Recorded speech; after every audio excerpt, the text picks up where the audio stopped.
À tous. Ce 1er mai 2020, Journée internationale de solidarité entre tous les travailleurs, prend cette année une tournure particulière, tant est grande la nécessité de maintenir des liens de solidarité à l'échelle nationale comme internationale dans cette situation de crise sanitaire. Solidarité entre travailleurs face à l'incurie des gouvernements, incapables d'assurer la protection et la sécurité des travailleurs, de fournir les équipements nécessaires d'abord aux soignants, mais aussi à tous ceux contraints d'aller travailler pour assurer les activités essentielles ou pour assurer la continuité des services publics. Et cela parce que partout les services publics et les systèmes de santé sont mis en pièces pour des motifs économiques. Solidarité avec tous ces travailleurs qui, eux, ne bénéficient d'aucune protection sociale et qui aujourd'hui sont exclus des soins. Solidarité avec tous ceux qui se retrouvent privés d'emploi, sans aucun revenu faute d'assurance chômage. Cette crise, dans certaines parties du monde et pas simplement dans les pays dits pauvres, jette des salariés par millions à la rue et les affame. Plus de 60 000 morts et près de 30 millions de chômeurs aux États-Unis, par exemple. Faut-il une meilleure preuve de l'impérieuse nécessité de la mise en place partout dans le monde de systèmes de protection sociale basés sur la solidarité?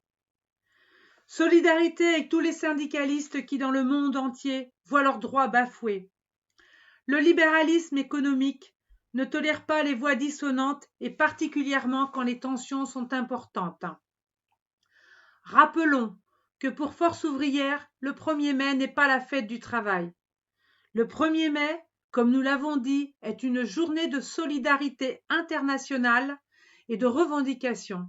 Et la nuance est importante, mes camarades. Il faut rappeler, en ces temps d'épidémie où le gouvernement nous appelle à l'union nationale, que c'est le maréchal Pétain qui décrète en 1941 que le 1er mai sera la fête du travail et de la concorde sociale. Comme ce à quoi appelle le gouvernement en invoquant une nécessaire union nationale. Mais quelle union nationale?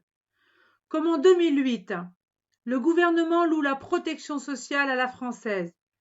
Mais alors que le Conseil de ministres est réuni en urgence sur la question du Covid-19 le 29 février, le Premier ministre annonce qu'il va utiliser le 49.3 pour adopter sa réforme des retraites de destruction de l'ensemble des régimes, qu'ils soient généraux, particuliers, spéciaux ou complémentaires, pour les fusionner en un seul, en un régime universel, à minima, et avec une individualisation des droits.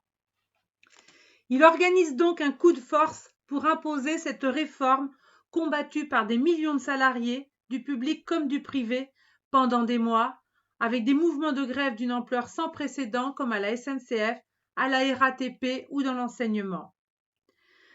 La crise économique qui frappe aujourd'hui l'ensemble des pays dont le nôtre pourrait faire reculer le PIB de 9%. La réforme des retraites de Macron prévoit en particulier d'indexer la valeur des pensions sur ce PIB. Si elle s'était appliquée aujourd'hui, aurait-il fallu diminuer le montant des retraites de 9%? C'est très exactement ce à quoi il aurait fallu s'attendre. Alors oui, à cette étape, le gouvernement a suspendu la réforme, comme il a suspendu l'application des nouvelles mesures de l'assurance chômage. Mes camarades, il ne les a pas retirées. Plus que jamais, nous devons être vigilants. Pouvons-nous conclure une union nationale avec un gouvernement qui, aux ordres du MEDEF et des financiers, se saisit de la crise sanitaire pour déréglementer, remettre en cause le Code du travail et les conventions collectives? Et le statut? La loi urgence sanitaire, adoptée le 23 mars 2020, prétendument pour faire face à l'épidémie, est en fait l'instrument de l'accentuation de cette déréglementation. Un décret permet à l'employeur, via un accord d'entreprise, de décider de la date des congés payés. Il dispose également, sans consultation des instances du personnel, de la possibilité d'imposer jours de RTT, de récupération et de jours qui sont dans un compte épargne-temps. Et dans la foulée, ces dispositions sont devenues applicables dans la fonction publique d'État et territoriale. Mais ce ne serait pas suffisant. Les patrons et le ministre du Travail rêvent maintenant de nous ramener à 100 ans en arrière pour imposer la semaine de 60 heures, déroger aux jours fériés, au repos hebdomadaire. Alors, camarades, allons-nous réaliser l'union nationale avec ce gouvernement et ses donneurs d'ordre, les patrons? Non, ça suffit. Ce 1er mai est l'occasion de leur rappeler que c'est à l'occasion de grandes grèves que les salariés ont arraché la semaine de 40 heures, les congés payés, le repos dominical, toutes ces normes qu'ils rêvent aujourd'hui de faire voler en éclats. Et maintenant, c'est la sécurité sociale qui est dans l'œil du cyclone. Cette grande conquête ouvrière qui se révèle un amortisseur social indispensable, unique, fait désormais l'objet de critiques. Le ministre Darmanin a indiqué que le déficit prévisionnel de la sécurité sociale serait colossal, qu'il aurait de quoi nous donner le tournis. 41 milliards d'euros. Or, toutes les mesures prises pour les entreprises commencent par un report, voire peut-être une annulation des cotisations patronales. 31 milliards d'euros. Pourquoi le ministre Darmanin ne le rappelle-t-il pas? Mais allons plus loin. Aurait-il fallu que la Sécu ne verse pas les 4 milliards d'euros pour l'achat de masques? Fallait-il que la Sécu ne verse pas les 3 milliards d'euros aux hôpitaux pour verser la prime aux soignants? Fallait-il que la Sécu refuse de payer les arrêts maladie pour garder les enfants ou les personnes vulnérables? 41 milliards. Mais que dit M. Darmanin des 50 milliards d'euros de dividendes qui seront versés aux actionnaires des entreprises du CAC 40?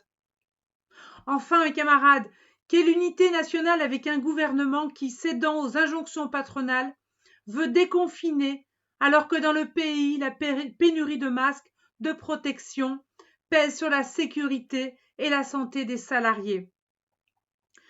Pour le gouvernement et le MEDEF, la reprise de l'activité économique devient une priorité.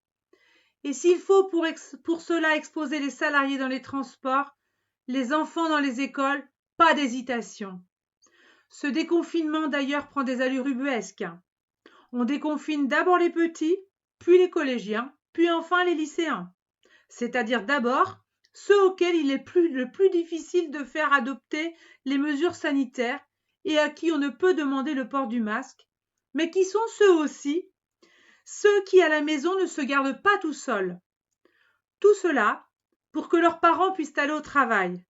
Basé sur le volontariat? Mais quel employeur acceptera que son salarié reste à la maison pour garder son enfant, alors que cet enfant peut être accueilli à l'école? Quel cynisme! Ce 1er mai est aussi l'occasion de rappeler notre attachement au service public, garant de l'égalité de traitement entre tous les citoyens. Depuis 20 ans, les gouvernements successifs ne cessent de les affaiblir en fermant des services, en supprimant massivement des postes.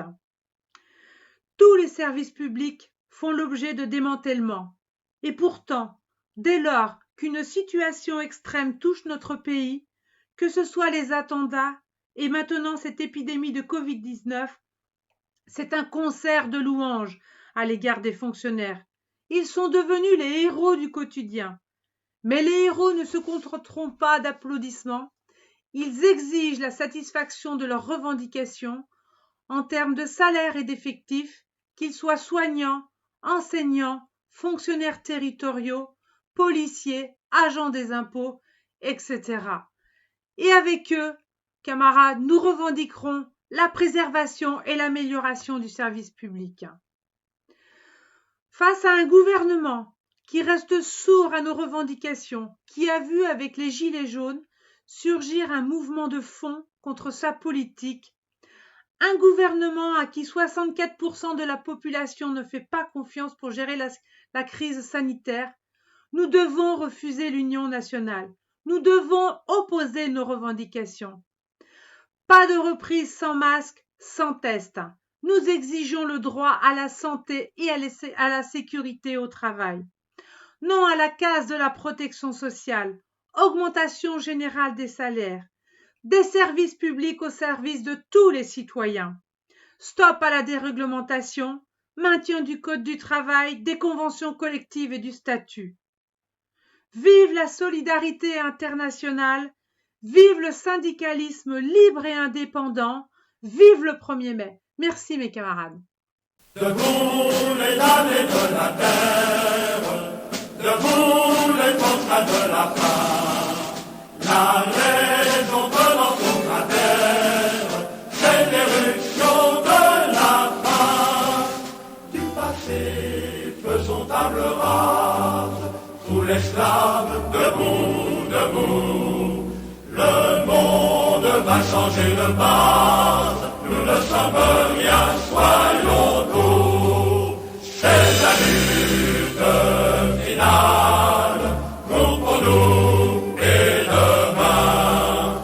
L'internationale sera le genre